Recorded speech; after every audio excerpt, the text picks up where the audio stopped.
Hey, everybody, it's Kevin and Zain from the Healthcare Tech Show. Head over to RPH Ally and join the Healthcare Tech channel and check out all of Zain's stuff that he's doing inside of Digital Thoughts for sure. But this episode today is something that literally Zain and I talk about every time him and I get together, which thankfully is more often, which I love. We try to create just enough bandwidth to be able to hang out with each other and talk about really nerdy things. So we're just going to invite you to the party and nerd out with us. We'll talk to you right after this reel about the journey into tech.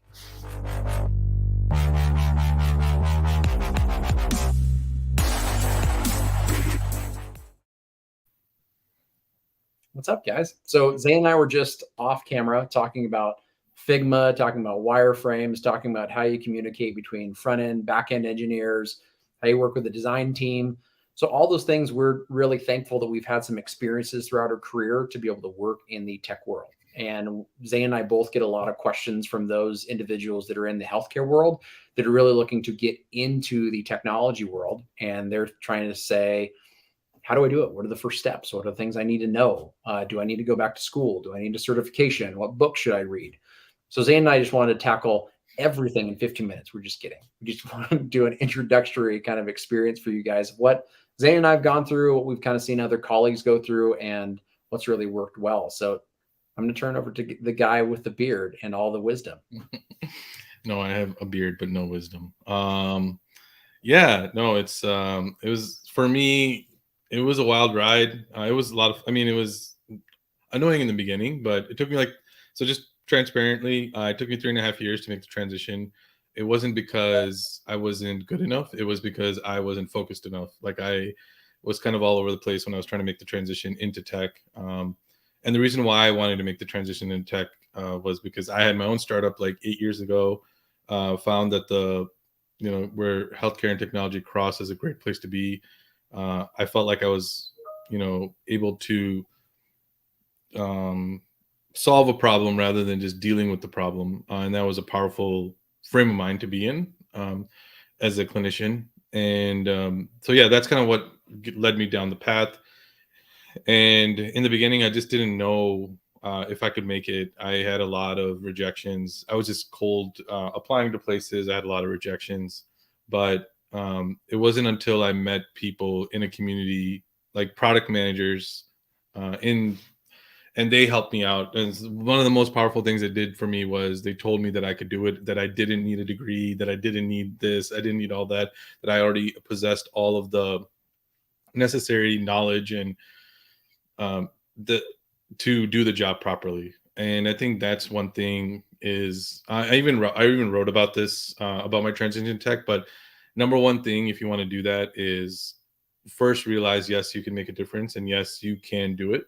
And second is just network. Don't just cold apply to places. Don't just network with people, talk to people, network inside the company. The way I got my job was really weird, and not weird, but it's like one of those stories that I would always read and be like, that never happened. But literally that morning, I had two people reach out to me and message me and say, hey, there's this job opening. You'd be perfect for it. It was like they were looking for somebody with oncology experience and someone from the clinical side. And I was like, holy crap, that's just me, right? So I went to go apply to it. It was gone. I went to look for it on the website. I couldn't find the job exactly. So I was like, oh man, I missed out on it.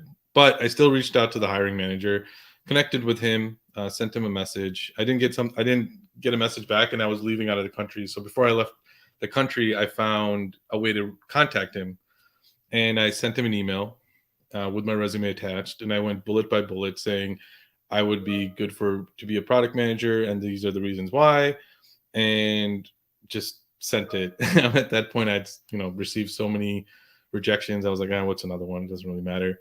To my surprise, he emailed me back and he said, hey, let's set up some time to talk.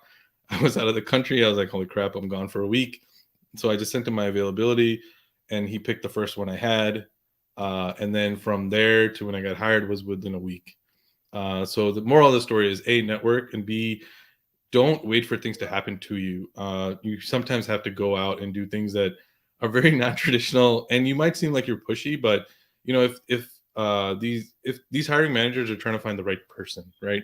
And they're getting so many applications and such. So you have to show them why you're the right person, right? And you have to really put yourself out there. And that's why, like, reaching out to hiring managers, I always tell people, like, hey, find the hiring manager or somebody and just reach out to them and see, like, hey, can we have a conversation about this position? These are the reasons why I'd be a great fit. And so, yeah. That's awesome. I mean, I think that the human touch that you offer inside of there, Zane, the like reaching out to the hiring manager. So I don't think a lot of people heard this, like how Zane and I met, like in general, is when I was working in a previous company, like I was a chief strategy officer for a digital health company. And so there's this random guy named Zane that all of a sudden came across my board is like, hey, here's a guy that could potentially be an advisor, to talk about some things. And so after a first conversation with Zane, we really just hit it off as like human beings, in general. And then his background and experience inside of healthcare and some of his connections were huge for me to be able to glean some information from. So we continued the conversation of just saying, okay, if we can do these kinds of things in these healthcare settings, how would you go about them? What are some of the limitations inside these spaces, et cetera? And so I could tell already that Zane had a very like product manager kind of background and mentality. Like he had those skills that I've already seen from other product managers that I've worked with, over time. And so no surprise that he was a fantastic fit. The one thing that I really love though is that like he has that human aspect. He's able to connect with other human beings, even though he, is over there and kind of jockeying back and forth because he doesn't like to admit that skill set that he's got. I think that's big for anybody wanting to make that career transition, and you don't necessarily have like all of the certifications, all of the qualifications, et cetera, and you don't think that you can do it.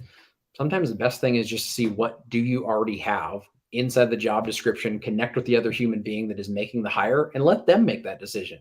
Don't already cancel yourself out of the running because you don't think you meet all of the criteria. Just make sure that you have the skill set and you're willing to learn. And I think that is one of the biggest hurdles that a lot of healthcare professionals they lack is they are concerned they do not meet all the criteria. And perfectly honest, folks coming from other backgrounds, they don't necessarily have that feeling. Like they know that they're not going to meet all the criteria. You are not going to go and become the chief pharmacy officer, chief medical officer, chief nursing officer for this group and think that you're going to have to know absolutely everything. Like you are coming in with your skill sets and you're going to have to develop along with the rest of the team. So just to give a quick idea, most products, like right out of the gate, they are not $1 million product. They're not $1 billion product. They're not even $100 product. They're at an MVP stage that everybody is learning like the basics of what's going on inside of that. And when I say MVP, I don't mean most valuable player. I mean minimum viable product. They're at the stage you're really at idea creation and making sure the entire team understands what you're trying to create and what you're trying to do. So when you're starting at that base level, having individuals that have a good, robust knowledge of clinical details really helps build that product up. And so I think that's the other thing to know is you're not entering into all these companies all the time with fully fleshed out ideas that you're entering in and having to go from zero to light speed. You're entering in at usually a fairly fresh like start. And so that's one thing to keep in mind is if you are entering in at the MVP stage or when they're developing the team type of stage, you don't have to be so overwhelmed, I think, with those first steps. And you can do exactly what Zane said and just apply and just find the right people to be able to connect with and make sure that you're a good fit. Zane, any kind of inspiration, like you were saying with the product manager world, of just saying you can do it, right? Any other stories you'd like to be able to share of like going from I think I can to I'm doing it now? Yeah, the biggest mind shift was outside of the people telling me I could do it was relating my clinical, I don't know, background or like the work I did as a clinician to reflect like tech stuff, right? For example, like, a lot of them will be like, oh, working in multidisciplinary teams or something like that, right? Uh, what do they call it? Different stakeholders. I think that's the word that's used a lot. And I was like, man, I've only worked in the pharmacy. And then, but then I was like, no, wait a second. I'm constantly interacting with nursing, physicians, patients' families, all this stuff, and we all have to come together. So that boom right there, being able to work in an ambiguous environment. Everyone thinks that we always think in the clinical world, we're not in an ambiguous environment because we're following clinical guidelines. But in reality, we are in an ambiguous environment because if you've ever walked into a patient room and not knowing who the patient is or anything in the ER or whatever, you have to think on your feet. You have to be really quick on your feet as well. And you have to take a lot of information, synthesize it, and give answers right away. And then being able to work under pressure. I mean, anyone, I hate going to codes, but I still went to them, right? Like things like that, right? We always have people's lives in our hands. Like there's so many transferable skills, and I think that's when it like the switch flipped on me. I was like, holy crap, I did all of these things. It's just they call it they just use different terms and just replace patient with stakeholder and like just replace the environment with a corporate environment. We're all doing the same things. It's just we're just calling them different things. And that was like when that switch flipped, I was like, okay, I got this. Yeah, I love that. I love that you were able to kind of coordinate your previous skills to the skills necessary to be successful in your current role and be able to connect those dots, because then for you, you can translate everything across. Have you noticed anything now that you're working inside of this environment that you're like, wow, this is so similar? Like you're able to draw some parallels to what you did in your clinical role? Yeah, so I'm weird. So I really liked inpatient when I was a pharmacist, and it was mainly because of the controlled chaos. There's like a lot going on, and you have to prioritize, you have to figure out what's going on, but it makes the day go by really quickly. And that's literally what product management is. There's like everything is just thrown at you, and you just have to kind of navigate and figure it out, right? And that part of it is like, I've been training, I think as clinicians, we're training like our whole career to do things like that, right? We are always prioritizing. That's a huge thing in tech, is being able to prioritize, right? And we literally do that on a minute by minute basis as we're working, right? We have to take in a lot of inputs from a lot of different stakeholders, a lot of different people, and synthesize that in a way where we can tell that information to all of them. We have to talk to our audience, not at our audience, because we need them to understand what we're doing, why we're doing it. And each audience member is, you have to talk to them differently, right? Like, so in the clinical world, you're talking differently to a physician, to a nurse, to the patient, to their family. Everyone, you're telling them all the same information, but you're doing it in different ways, right? And going back, so that's going back to like all the transferable skills. But yeah, I mean, like I feel like I was doing the job, but I was just doing it in the clinical world. Like it's just learning jargon and lot more PowerPoint presentations, and really that's the biggest difference. Yeah, no, I think that like those connections make so much sense. And then thinking about other people that I know that have made that transition, like some of them have literally went from being a pharmacist and then learning how to code and then building their own companies, right? Or being a pharmacist, seeing a problem inside of the healthcare world, developing healthcare technology company, and now they've got their own kind of shtick. But the folks that have transitioned from being a healthcare provider and then becoming a consultant or a product manager or another like team member on a technology company's like view, what things have you seen that you feel like you've differentiated, Zane, the folks that have done it and the folks that want to do it? What do you think that the separating element often is outside of just, being willing to put yourself out there? What other things, maybe some, what do they call them now? Soft skills, hard skills are kind of going away, but what kind of soft skills and hard skills do you feel like they've possessed that have differentiated them? I think the soft skills are being able to communicate. That's like the biggest one. If you're able to communicate, that's like the number one thing in product and in just tech in general. When you're dealing with product, is it's all about communication. Because you're dealing with, not you have to convince people why you're going in the direction you're going. You also have to work with people when problems occur. So it's all communication. That's the number one thing. The second thing is, I mean, you mentioned it, but you have to be okay with not knowing everything. And for me, I learned very early that it's okay to look stupid as long as the patient's not being harmed. I don't care if I look dumb as long as I find the right answer. It gets embarrassing sometimes. I have a lot of stories. Maybe we can go into them one day, but that's the other thing. You just don't know, and you just try to figure it out. But the thing is, you have to be willing to go out and really research and figure things out. So the people that are like self motivated, like self like starters, I guess that's the word, they do really well in this environment, because all of it is just, because if you think about it, you're trying to create something that doesn't exist, right? You're really, like we were talking before about creating mock-ups and things for the MVP stage. The world is your oyster. You can literally make it look like anything you want, what it is, what it isn't. And the only thing holding you back is your imagination. And so you have to do a lot of research on your competitors, what they're doing, how you could do it better. How should a user go through your product. But but yeah, I mean, those are the big thing, like being a self-starter, being okay with not knowing, and just communication. If you can do those two things, you will have zero issues.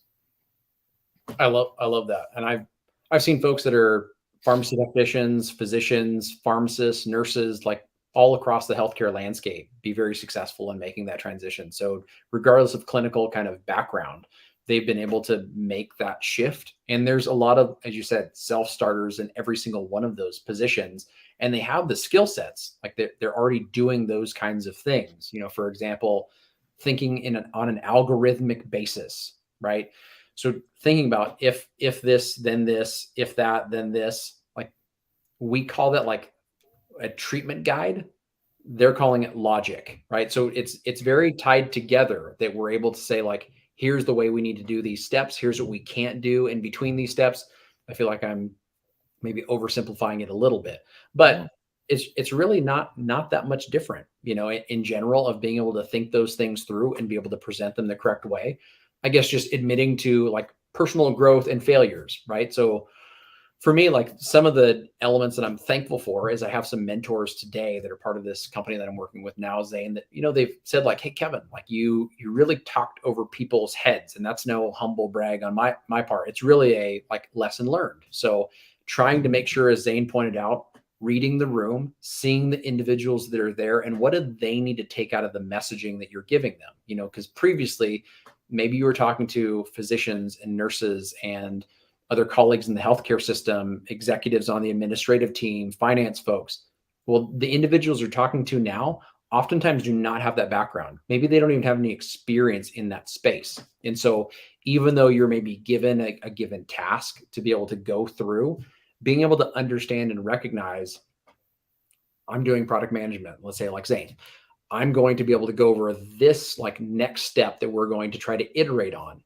If you're talking about those steps at a graduate level to individuals that have never encountered it, and that's the first experience they get, they're not going to get a whole lot of that out of that meeting, and they're not going to make a whole lot of progress in that sprint and that understanding for that individual scrum. And so there's some jargon I'm throwing at you, sprints and scrums, right? And so just being able to get to the point where you're not using jargon, that you're able to be able to connect the dots for them and know what are they thinking in their process roadmaps is really a good first step of saying, don't just present and talk, like Zain said, don't talk with, so that they can say, what do you need to know about this that is going to make you the most successful? I think that is one kind of lesson learned that is really good to be able to jump into quickly, is find out what the audience needs. And sometimes, just like in a patient experience, knowing what the audience needs means you have to ask questions first instead of talk. And so Yeah. there's one piece that I feel like I've learned over the years or been exposed to that's helping me grow inside of these technology roles. Yeah, and then the last thing I just wanted to add was the I reached out to a lot of different companies. Kevin and I met this way. Like I cold emailed or cold, DM'd companies that people in companies that I found interesting. Like you had made a transition from pharmacy to chief strategy officer in a health tech company. Other health tech companies that I found that they're doing interesting things, and I wouldn't go. I would just set up calls with them just to learn more about what they're building, and then just see if I could help them out. Everyone says, "How do you bring value? How do you bring value?" You bring value by understanding what their product is, what they're trying to do, and then asking a lot of questions. So what I would do and was I would ask them what it was just to kind of reconfirm what I thought the product was. And then you kind of have to like learn how to guide the conversation in a place where it's in your domain.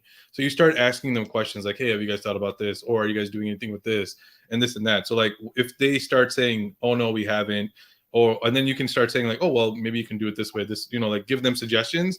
And that's how you're providing value. You're bringing the conversation into your domain. You're answering their questions that they didn't even know they had.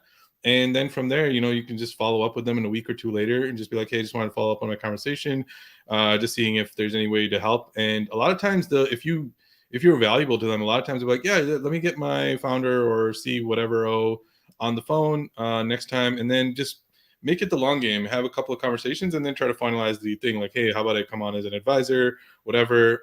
I did a lot of my stuff for free. I don't condone doing things for free, but I was at a point where I was just like desperate.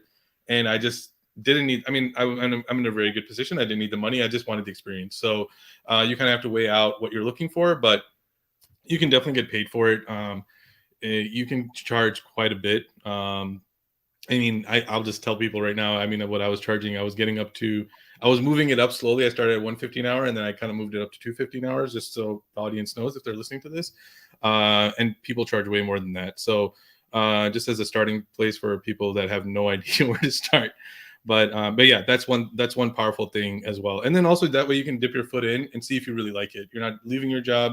You're just doing this on the side. See if you like it. If you don't like it, great. You never left your current role. If you really like it, then like, hey, I need to either work, create a role for myself in this specific company, or just like look for roles outside and see if I can find a role in a tech company. No, I think that's really great advice. And one thing I'll say with a caveat of like the dollars per hour, really variable on, is there equity that's going to be involved with it, or how many hours are you going to get out of the engagement? Because if you're getting more hours, then potentially your dollars per hour will end up going down, or you'll allow it to end up happening depending on the equity kind of in place. I think that one good rule of thumb for you when it comes to free versus not free, like you giving your time to something, you should be getting something out of it. Like the goal in your mind should not be giving your services, but getting something from them also, right? To be able to develop you along the way, access to information, access to processes, access to whatever the case is, so that your next experience, you'll get to say, I did these things, was exposed to these things that I would not have gotten in another space. And so that really preps you to be able to say, here's my next transition, then I'm going to find a paid position to be able to do so.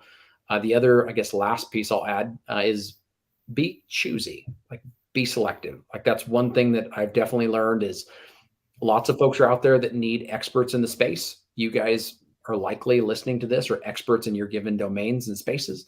And so recognize what things do you really fit with when it comes to the founder's kind of vision and mission, what they're trying to do, the product they're trying to develop, and does that suit well with the things that you want to do in your career? Because I think there is another element that is a good crossover, that you're going to have more overall satisfaction of just not going from clinical to technology. You're going from a job that you enjoyed to a job you love.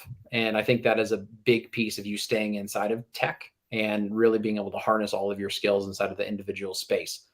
Zain, any parting words for the audience, buddy? Yeah, no, I mean, just try, just reach out to people. I think that's the number one thing. Just reach out. Don't worry about looking dumb or not, because they also don't know what you know. So, I mean, everyone doesn't know everything. So just reach out to people, talk to people, build genuine relationships. Don't go into the conversation expecting anything. Just go into the conversation, just trying to get to know people.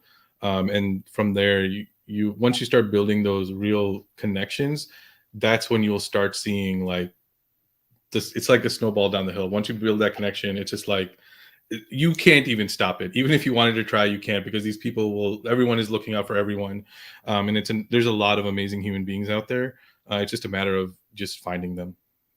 So well said. I mean, I think that's your and I's hope and kind of vision for what we want the healthcare tech channel to become, as we kind of grow these things out, is got to have a community where people can come together, be able to connect and talk about all these kinds of things, and then be able to make really solid connections amongst people. So I think there's lots of elements to be able to tie in there. Thank you, everybody, for joining. If any questions, let Zain and I know. I'm sure we'll have a good text string on the Digital Thought side and through Zain's post afterwards. And just let us know, I guess, in our PH Ally as well. Join, participate, and then do the exact same thing with Digital Thoughts. And we will talk to you guys soon. Bye, guys.